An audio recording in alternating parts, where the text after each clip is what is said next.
Welcome to the Spring to It original tag. I am super excited to be bringing this to you today.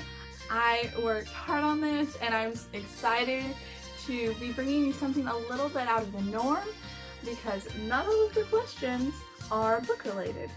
Some of them are just about inspiration and motivation and helping you get moving. All of the questions you can find in the description box down below, along with links to the Spring to It Videoathon announcement and the channels of my lovely co-hosts. So let's spring to it, shall we? Number 1, New Beginnings, a book about a fresh start or journey. I have to go with this book because it has this quote in it and it is about starting a journey. And the book is an epic story about a journey. And the first one is the start of that journey. And the quote is, "It's a dangerous business, Frodo, going out your door. You step out onto the road, and if you don't keep your feet, there's no knowing where you might be swept off to." And I love it. It's great. And that book would be J.R.R. Tolkien's The Fellowship of the Ring. It is a true classic. It is an epic adventure, and if you have not done yourself the favor of reading this book, I highly recommend it. Bonus, the audio narration of this story by Rob Engel is absolutely amazing. Highly recommend that. So check it out. Number 2, Eureka! A book that inspired or motivated you. There are so many books that could qualify for this answer, but the book that has inspired and motivated me time and time again throughout my life is going to have to be the Bible. I love this edition, especially because it is the Thompson Chain Reference, NIV to be specific, and in the back section of it, like all of this back here is all a study and chain reference. Like you can look up all kinds of stuff. There's different historical archaeological sites and so on and so forth, and it's fantastic. I've gotten so much use out of it in the almost 20 years that I've had it. I just love it. I love this edition, and I love the Bible. It is extremely inspiring and motivational for me. So that's answer number 2. Number 3, you like to move it, an activity that helps you spring into action. I like making lists. Lists help me stay focused and organized and motivated. I like checking off and crossing things out. There's something extremely satisfying about it. I also like listening to music and singing along and dancing. That is also an activity that I like doing. I like doing them together. You know, it's fantastic. Number 4, Quid Pro Quo. A quote that helped you realize something about yourself or that really struck a chord. Now for this one, I'm going to go with a quote from Crooked Kingdom by Leigh Bardugo. And when I read this, it resonated with me so much that I stopped what I was doing, and I was in the middle of a very intensive and detail-oriented project that was not easy to stop at the time, but I did it, and I rewound, because I was listening to an audiobook. I rewound it, and I listened to it again a couple of times, and then I wrote it down on my work surface, because it struck such a chord, and it was kind of like, twing, kind of moment. So here it is from page 282 and 3. He thumbed quickly through the ledger and said, "When people see a cripple walking down the street leaning on his cane, what do they feel?" Wyland looked away. People always did when Kaz talked about his limp, as if he didn't know what he was or how the world saw him. They feel pity. Now, what do you think when they see me coming? Wyland's mouth quirked up at the corner. They think they better cross the street. Kaz tossed the ledger back in the safe. You're not weak because you can't read. You're weak because you're afraid of people seeing your weakness. You're letting shame decide who you are. Help me with the painting. And I loved it. I loved that quote.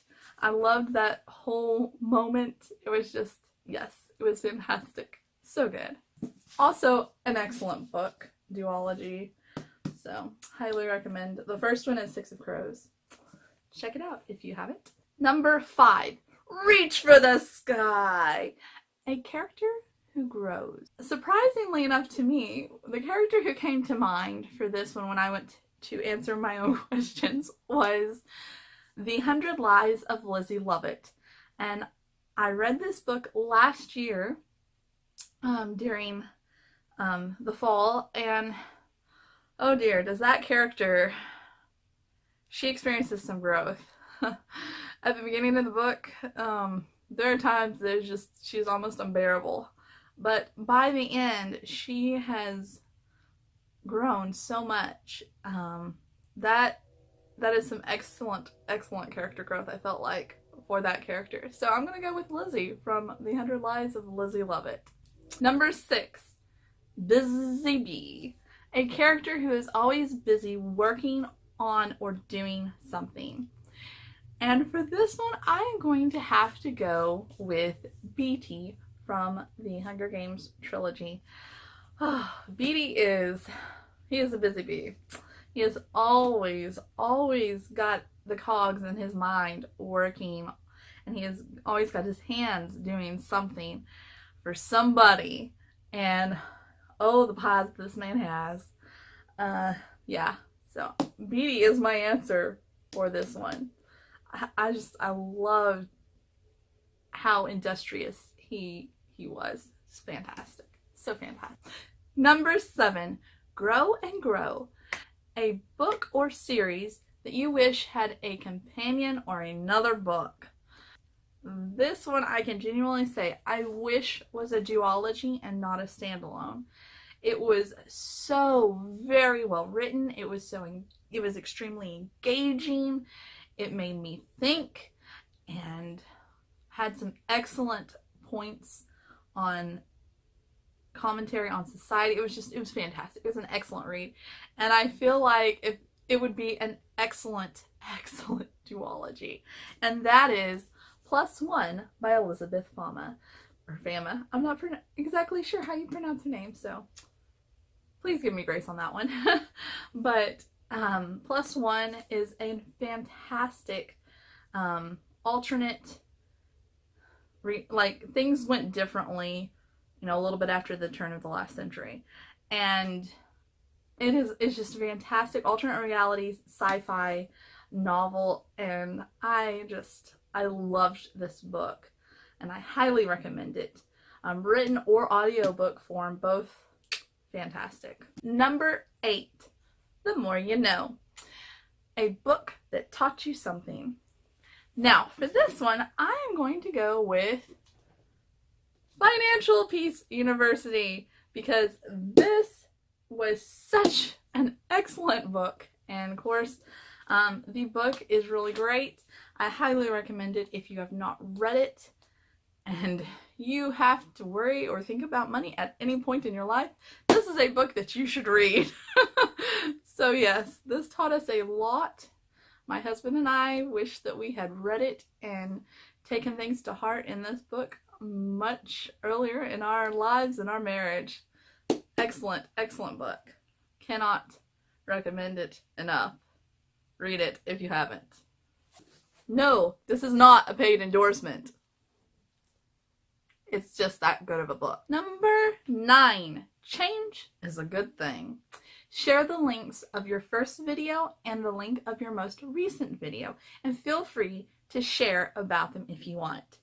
Now, my first video was the Valentine's Day book tag and the Bookish Valentine's Day tag back in February of 2017. It's that one taught me so much.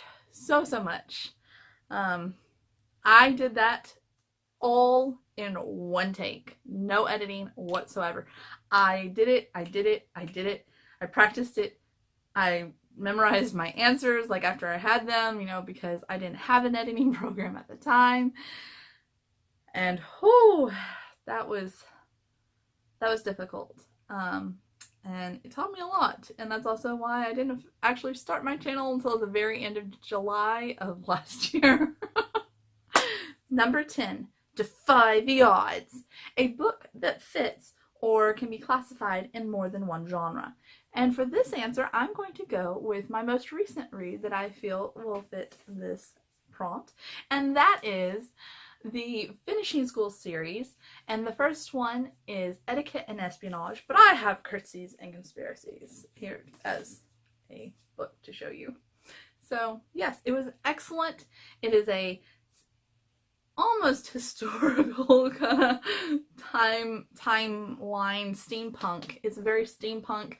There's some sci-fi and fantasy and supernatural elements all in this book. It is a mosh podge of a book, and it just works. It's a lot of fun. So yeah, the Finishing School series by Gail Carringer. Number 11, I think I can. 3 books you want to read this year and or a goal that you want to accomplish. And it can be any goal. Now, 3 books that I would like to read this year are Restore Me, The Cinderella Theorem, and The Philosopher's Flight. And the biggest goal that I have right now is to do 30 days of video for y'all here on my channel. That is my big goal right now, is to put out a video every day in the month of April. Now, if you're curious about that, make sure that you check out the video above, because that will tell you a little bit more about the Spring to It Videoathon and that announcement there. So, I do hope that you will consider joining us if you haven't already. It's gonna be a lot of fun. It really is. I'm super excited about it. Then last but not least, number 12! Pay it forward. Pay it forward, y'all. Tag 5 people that you want to help motivate and have fun. Now, I'm going to tag more than 5 people because this is the original tag video, and I want to share the love. Share the love. So, I am tagging Allie at Hardback Hoarder, Rocky at Blonde with a Book, Vanessa at Paper Fairy, April Sarah, Krista at Books and Jams, Jessie the Reader, Ashley Stormo, Elizabeth Green, Rebecca at Hummingbird Books, Bella at The Bookish Badger, Kristen's Library, Heather at Bookables, Jen the Librarian, Beautifully Bookish Bethany, Tom Talks Books, and Crescent Moon Reads. And of course, I cannot forget my lovely co-hosts, Brooke Clark, Danny Buxton, Christina's Journey, Stephanie at Stacks on Stacks on Stacks, and Han and Kat from Brews and Reviews. Thank you so much for joining me on my very first original tag video. I had so much fun doing this. I had a lot of fun doing this for you. I hope that you will do it. Even if I didn't tag you, bam, consider yourself tagged. Make sure that you link your videos down below so that I can be sure to see them, and also so that I can add them to the Spring to It tag video playlist. That way we can all see them and enjoy them and maybe find some new books or a new way to stay motivated. And yeah, I am so excited, and I'm really glad to share this journey with y'all. I hope that you're having a wonderful day and you have a wonderful spring, and thank you so much for joining me. Don't forget to enjoy your story. Bye, friends.